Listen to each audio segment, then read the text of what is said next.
ഇന്നത്തെ നമ്മുടെ topic Brazilian super താരം നെയ്മറിനെ കുറിച്ചിട്ടുള്ളതാണ്. നമുക്ക് അതിലേക്ക് കടക്കാം. Welcome back to SSV tech vlog channel. പരിക്കുകൾ വേട്ടയാടിയപ്പോഴും വിശ്രമം വേണമെന്ന് ഡോക്ടർമാരുടെ വാക്കുകൾ. എന്നിട്ടും റിലഗേഷൻ ബാറ്റിൽ നിൽക്കുന്ന ടീമിന്റെ നിർണായക അവസ്ഥയിൽ സുൽത്താൻ കളിക്കളത്തിൽ ഇറങ്ങി വിജയം നേടിക്കൊടുത്തു. ഇങ്ങേരൊരു ഇൻസ്പിരേഷൻ തന്നെയാണ്. നമ്മൾ ഇന്ന് സംസാരിക്കാൻ പോകുന്നത് ബ്രസീലിയൻ സൂപ്പർ താരമായിട്ടുള്ള നെയ്മറെ കുറിച്ചിട്ടാണ്. അദ്ദേഹം കഴിഞ്ഞ മത്സരത്തിൽ ഒരു ഗോൾ നേടിയിട്ടുണ്ടായിരുന്നു. അദ്ദേഹത്തിന് പരിക്കുണ്ടായിട്ട് പോലും ഞാൻ കേട്ട അറിവനുസരിച്ച്, സോഷ്യൽ മീഡിയയിലൂടെയൊക്കെ ഞാൻ കേട്ട അറിവനുസരിച്ച് നോക്കുമ്പോൾ അദ്ദേഹം എന്തോ സിറിഞ്ച് കുത്തിവെച്ച്, പെയിൻ കില്ലർ കുത്തിവെച്ചിട്ടാണ് കളിക്കാൻ ഇറങ്ങുകയും ആ കളിക്കളത്തിൽ അദ്ദേഹം ഒരു ഗോൾ നേടിക്കൊടുക്കുകയും ഒക്കെ ചെയ്തപ്പോൾ നമ്മളെപ്പോഴും പറയാറുണ്ട്, എനിക്കൊരു ഒരു മോട്ടിവേഷൻ വേണം, എനിക്കൊരു ഇൻസ്പിരേഷൻ കാണിച്ചു തരാണ്. ഞാൻ എപ്പോഴും പരാജയപ്പെടുകയാണ്. ഞാനിപ്പോൾ എന്ത് ചെയ്താലും ഞാനൊന്ന് ഗുണം പിടിക്കണില്ല. ഞാനിപ്പോൾ പഠിക്കാനിരിക്കുകയാണെങ്കിലും, ഇപ്പോൾ ഒരു എക്സാമ്പിളാണ് കേട്ടോ ഞാൻ പറയുന്നത്, പഠിക്കാനിരിക്കുകയാണെങ്കിലും അതിലൊരു ഒരു മോട്ടിവേഷൻ, ഒരു ഇത് കിട്ടുന്നില്ല, ഒരു ക്ലച്ച് കിട്ടുന്നില്ല. ഞാനിപ്പോൾ ജോലി ചെയ്യുകയാണെങ്കിലും എനിക്കതിൽ നിന്നൊരു ഒരു ഇമ്പ്രൂവ്മെൻറ്റ്, ഒരു ഇൻസ്പിറേഷൻ കിട്ടുന്നില്ല. ഞാനിപ്പോൾ കളിക്കാൻ ഇറങ്ങുകയാണെങ്കിലും എനിക്കൊരു ഇൻസ്പിറേഷൻ കിട്ടുന്നില്ല. എനിക്ക് എന്തിനോടും ഒരു ഇൻസ്പിറേഷൻ കിട്ടുന്നില്ല.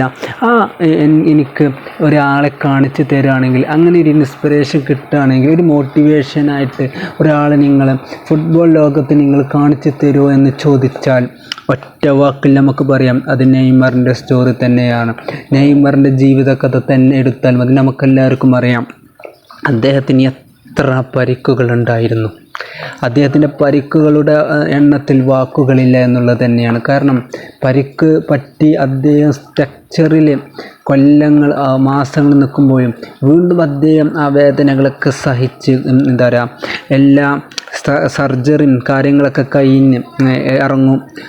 ഫോർ എക്സാമ്പിൾ പറയുകയാണെങ്കിൽ അദ്ദേഹം സർജറിയും കാര്യങ്ങളൊക്കെ കഴിഞ്ഞതിന് ശേഷം കളിക്കാൻ ഇറങ്ങുമ്പോൾ ആ കളിയിൽ തന്നെ വെറും മിനിറ്റുകൾ കഴിയുമ്പോൾ തന്നെ അദ്ദേഹത്തിന് പരിക്ക് പറ്റി വീണ്ടും വേറൊരു സർജറിക്ക് പോകേണ്ട ഒരു അവസ്ഥ.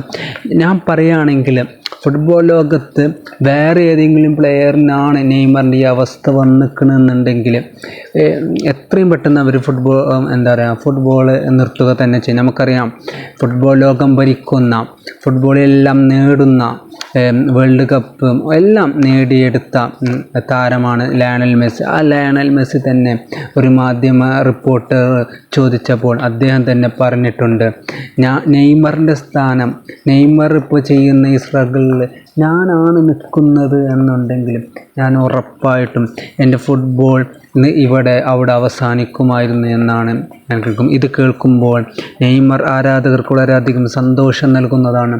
ഇതിനോടുള്ള മറുപടി താഴെ കമൻറ്റായി അറിയിക്കുക. അതുപോലത്തെ വീഡിയോകൾക്കായി ചാനൽ സബ്സ്ക്രൈബ് ചെയ്ത് സപ്പോർട്ട് ചെയ്യുക. Okay, by.